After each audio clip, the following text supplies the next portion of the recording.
പരന്തൂർ വിമാനത്താവള നിർമ്മാണത്തിനെതിരെ സമരം ചെയ്യുന്നവരുമായി നടനും തമിഴക വെற்றிക്കഴകം നേതാവുമായ വിജയ് ചർച്ച നടത്തും. പരന്തൂരിലെ ആളുകളല്ലാതെ ആരും പരിപാടിയിൽ പങ്കെടുക്കരുതെന്ന് പോലീസ് കർശന നിർദ്ദേശം നൽകിയിട്ടുണ്ട്. മുഹമ്മദ് റഹീസ് വിവരങ്ങളുമായി ചേരുന്നുണ്ട് ചെന്നൈയിൽ നിന്ന്. റഹീസ്, വിശദാംശങ്ങൾ. റഹീസ്,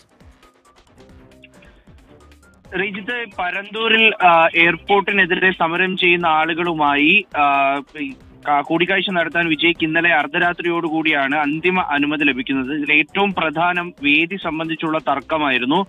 ഇന്നലെ ഈ പരന്തൂരിലെത്തി സമരഭൂമിയിലെത്തി, അതായത് ആ ഒരു സമരപന്തലൊക്കെയുള്ള സ്ഥലത്ത് എത്തി ആളുകളെ കാണണമെന്നാണ് വിജയ് ആവശ്യപ്പെട്ടിരുന്നത്.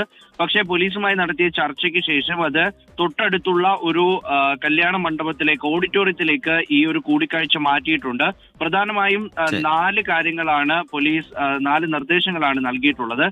അതിൽ പരന്തൂരിലല്ലാത്തവർ ഈ പരിപാടി സ്ഥലത്തേക്ക് എത്തരുത്, ഒപ്പം തന്നെ ക്രമസമാധാന പ്രശ്നം ഉണ്ടാക്കരുത്, എല്ലാ കാര്യങ്ങളിലും വിജയ് കൃത്യമായി പോലീസുമായി സഹകരിക്കണം, പൊതുമുതൽ നശിപ്പിക്കുന്ന സാഹചര്യം ഉണ്ടാകരുത്, മാത്രമല്ല 11:30 സ്ഥലത്തെത്തിയാൽ വിജയ് 12:30 മടങ്ങണം എന്നതടക്കമുള്ള കർശനമായിട്ടുള്ള 4 നിർദ്ദേശങ്ങളാണ് നൽകിയിട്ടുള്ളത്. ഈ കൂടിക്കാഴ്ച വിജയെ സംബന്ധിച്ചിടത്തോളം വളരെ നിർണായകമാണ്. കാരണം ഒരു എക്സ് നേതാവ്, സോഷ്യൽ മീഡിയ നേതാവ് എന്നതിനപ്പുറം ജനങ്ങളെ അവരുടെ പ്രശ്നങ്ങൾ നേരിട്ടെത്തി അവർക്ക് കാണാൻ കഴിയുന്ന നേതാവ് എന്ന രീതിയിലേക്ക് വിജയ് വളരുന്നില്ല എന്ന വിമർശനം കടുത്തിരിക്കുമ്പോഴാണ് ഇത്തരത്തിലുള്ള ഒരു സന്ദർശനം വിജയ് നടത്തുന്നത്.